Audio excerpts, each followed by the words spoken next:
جنگ در میان سبط بنیامین و سبط‌های دیگر.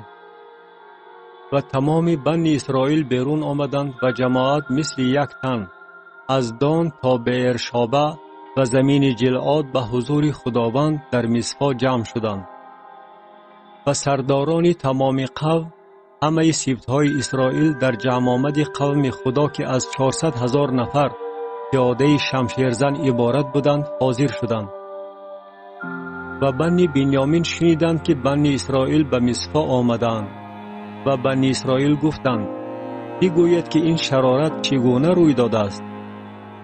و آن مردی لیوی زاده شوهر زنکی که کشته شده بود جواب گردانیده گفت من با سوریه خود به جبعه که ملک بنیامین است آمدم تا که شب را بگذرانم.